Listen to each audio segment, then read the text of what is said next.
तब हमें यहाँ पर बताया जाता है कि जापान में 99% क्रिमिनल ट्रायल्स का रिजल्ट क्रिमिनल का दोषी होना ही होता है। और यहाँ हिगुरुमा भी एक क्रिमिनल केस लड़ रहा होता है, जहाँ उसका क्लाइंट वही उसे बताता है कि वो तो बस पुलिस को देखकर वहाँ से भाग गया था, क्योंकि उसे डर था कि अगर पुलिस उसे पकड़ लेगी तो उसकी बिल्ली भूखी मर जाएगी, क्योंकि जहाँ पर वो रहता है वहाँ पर कैट्स अलाउड नहीं है, जिस वजह से किसी को भी नहीं पता कि उसके पास कैट है। मार्च 2016 में एक माँ और उसकी बेटी को चाकू से उनके घर मार डाला और प्रोसिक्यूटर ऑफिस को लगता है कि ये काम लोकल रेजिडेंट ओई का है, जिस वजह से उन्होंने उसके ऊपर मर्डर और रॉबरी के सस्पिशन चार्जेस लगाए हैं। जिस वजह से पुलिस ने उसके साथ बात करने की कोशिश की थी, पर वो भाग गया। और जैसे ही पुलिस उसका पीछा करते हुए उसके घर पहुंची, तब उन्हें उसके घर से एक खून से भरा हुआ चाकू मिला और बाद में एनालिसिस से पता चला कि उसके ऊपर जो खून है वो उसी मदर और डॉटर का है। पर फिर भी ओई बार बार ये कह रहा है कि वो इनोसेंट है, और उसने ये भी बताया है कि उसने उस चाकू को कहीं से उठाया था। तब शिमिजू को इस कहानी पर बिल्कुल विश्वास नहीं हो रहा होता और उसे ये लग रहा होता है कि ओई पुलिस से डर के इसलिए भागा था क्योंकि वो मुजरिम है। पर तब हिगुरुमा उसे समझाता है कि पहले भी पुलिस ने उसे बिना वजह इंटेरोगेट किया है, जिस वजह से उसे डर था कि इस बार भी उसके साथ ऐसा ही होगा। तब शिमिजू उस चाकू के बारे में पूछने लगती है। ओई का कहना है कि वो उस चाकू को पुलिस को बाद में देने वाला था। मुझे पता है कि उस पर विश्वास करना थोड़ा मुश्किल है, पर अगर मैं उसके सर्कमस्टांसेस और उस जगह के बारे में सोचूं जहाँ पर वो काम करता है, तो उसकी कहानी इतनी भी ज्यादा अजीब नहीं लगती है। वो एक नॉन प्रॉफिट जॉब करता है और उसके काम की जगह एक शेल्टर है जो कि उन बूढ़े लोगों को सपोर्ट करती है जिनके पास कहीं भी जाने के लिए कोई जगह नहीं है, जिसका मतलब वो लोगों की केयर करने वाली जॉब करता है। पर उसे इस बात के पैसे नहीं मिलते हैं, बल्कि इसके बदले में उसे या तो न्यू ईयर पर पॉकेट मनी मिलती है, या तो बॉक्स्ड लंचेस मिलते हैं, या फिर ग्रोसरीज मिलती हैं। और उससे ऊपर उसे वहाँ पर रहने का रेंट भी देना पड़ता है। वहाँ के सारे रेजिडेंट्स का रिकॉर्ड है और उसके अकॉर्डिंग उसने वेपन को इसलिए नहीं दिया था क्योंकि वहाँ पर पुलिस और एम्बुलेंस को बुलाना मना है, और वो इस वजह से है क्योंकि आसपास के लोग डिस्टर्ब होते हैं। ये चीज बहुत ज्यादा सस्पिशियस है क्योंकि जब से अर्थक्वेक का रिलीफ फंड यहाँ पर आया है, तब से यहाँ पर बहुत से ऐसे नॉन प्रॉफिट शेल्टर्स खुल चुके हैं। तो इसलिए इसमें कोई शक नहीं है कि वो खून से भरा हुआ वेपन वहीं पर कहीं पर गिरा हुआ था, और ये भी पॉसिबिलिटी हो सकती है कि वही बिल्कुल इनोसेंट हो, जिस वजह से हमें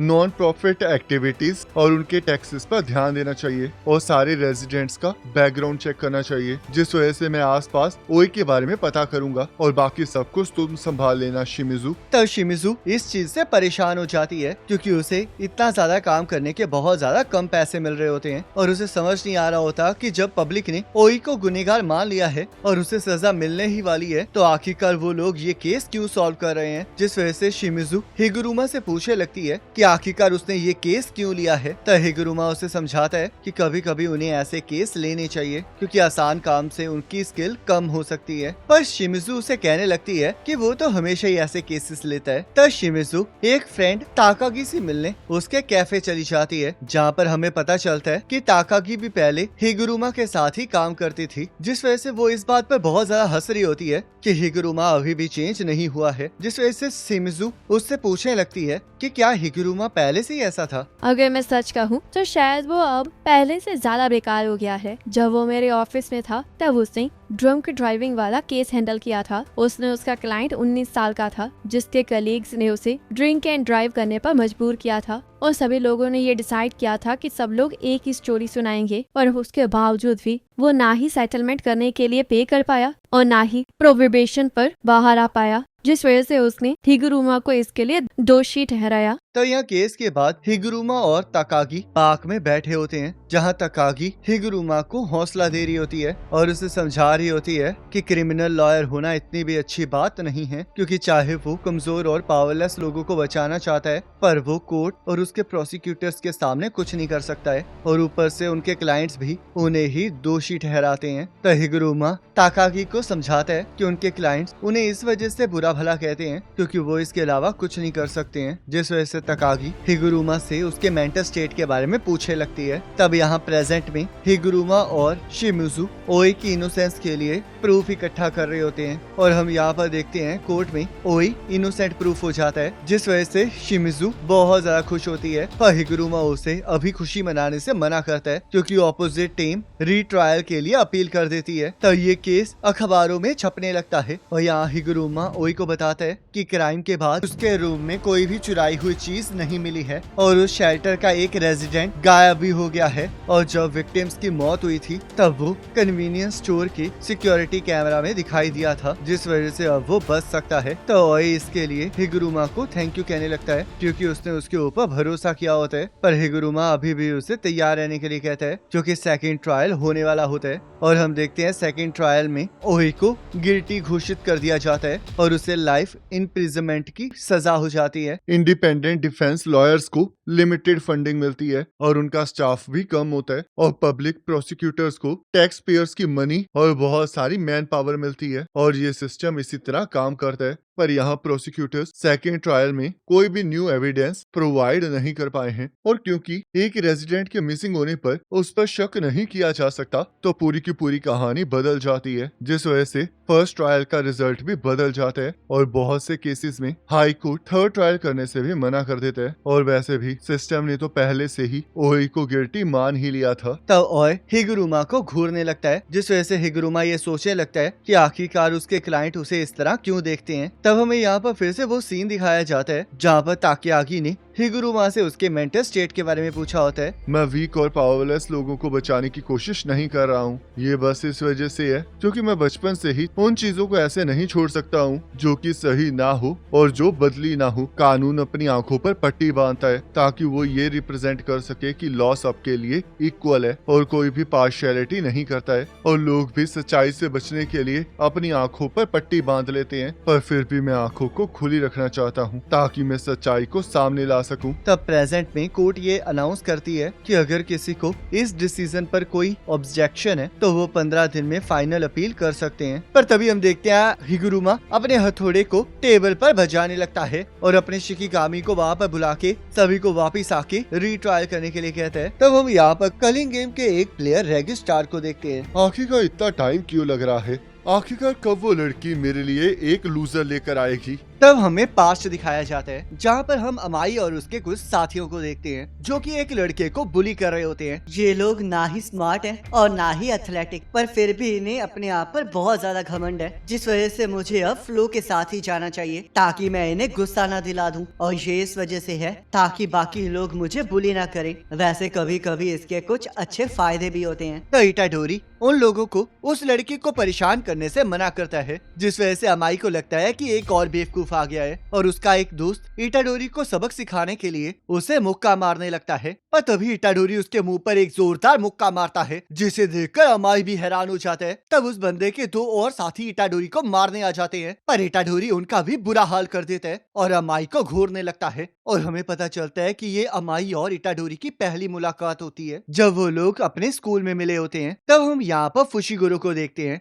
ओए, अगर तुम शिनजुकू जाने के लिए इकेबुकुरो से जा रही हो तो ऐसा मत करो क्योंकि उस एरिया में बहुत सारी सप्लाईज हैं, जिस वजह से हमें और भी प्लेयर्स मिल सकते हैं। उस रास्ते पर जाने के मेरे दो रीजन है। पहला तो ये कि वो रास्ता सिंपल है और दूसरा वहाँ पर मेरा पेस है, तो इसने मुझे वहाँ जाकर आराम से शावर लेने दो क्योंकि मैंने कल से आराम बिल्कुल भी नहीं किया है। तब हम यहाँ पर अमाई और इटाडोरी को देखते हैं जहाँ अमाई इटाडोरी को एक थिएटर ले आया होता है जो कि हिगुरुमा का बेस होता है और इटाडोरी अमाई को इसके लिए थैंक यू कह के वहाँ से जाने लगता है। क्या तुम सच में अंदर जा रहे हो? तो इटाडोरी कहता है बिल्कुल, क्योंकि मैं अपने एक फ्रेंड से मिलने जा रहा हूँ तो मुझे जल्दी करनी चाहिए। तब अमाई कहता है मैं कभी भी हिगुरुमा से नहीं मिला हूँ, पर उसने एक बार हवा को बहुत बुरी तरह मारा था, तो इसलिए तुम्हें थोड़ा ध्यान रखना चाहिए। तो इटाडोरी कहता है ऐसी बात है, फिर तो मैं बिल्कुल ठीक रहूंगा क्योंकि मैंने भी तो उसे बहुत बुरी तरह मारा है और वैसे भी अगर कुछ हो भी गया तो मैं कम से कम भाग तो पाऊंगा ही। तो चलो फिर मैं यहाँ से चलता हूँ। तो अमाई इटाडोरी के जाने से पहले उसे सॉरी कहना चाह रहा होता है पर वो ऐसा नहीं कह पाता। तब यहाँ फुशिगुरो हिगुरुमा की जगह रेजी के पास पहुँच गया होता है जहाँ रेजी फुशिगुरो को बताता है कि रैमी ने उसे धोखा दिया है, जिस वजह से फुशिगुरो रैमी को घूरने लगता है। अब मुझे ऐसे भी मत घूरो। और हाँ, मैं तुम्हें बता दूं कि रेजी बहुत ज्यादा ताकतवर है अपनी बकवास करना बंद करो, क्योंकि मेरे पास तुम्हारे साथ वेस्ट करने के लिए टाइम नहीं है। तब यहाँ हिगुरुमा बाथटब के अंदर लेटा होता है, जिसे देखकर इटाडोरी बहुत ज्यादा हैरान हो जाता है और उसे पूछने लगता है कि आखिरकार वो कर क्या रहा है, जिस वजह से हिगुरुमा उसे बताता है कि ऐसे कपड़ों के साथ नहाने में उसे बहुत ज्यादा मजा आ रहा है और आजकल वो ऐसी बहुत सी चीजें कर रहा है जो कि उसने कभी सोचा ही नहीं था कि वो कभी करेगा। तुम बहुत ज्यादा अजीब हो। तो तुम हिगुरुमा हो ना, तो मुझे तुमसे एक बात करनी है। रुको जरा, मैं एक लॉयर हूँ, तो अगर तुम्हें मुझसे बात करनी है तो तुम्हें मुझे हर एक आधे घंटे के 3,000 रुपए देने पड़ेंगे। आखिरकार तुम ये क्या कह रहे हो? चिंता मत करो, मैं तो बस मजाक कर रहा था। ये तो बहुत ज्यादा अजीब आदमी है और इसे देखकर लग रहा है कि ये तो कोई रीइंकार्नेटेड सॉर्सरर भी नहीं है। तो इसका मतलब ये एक मॉडर्न डे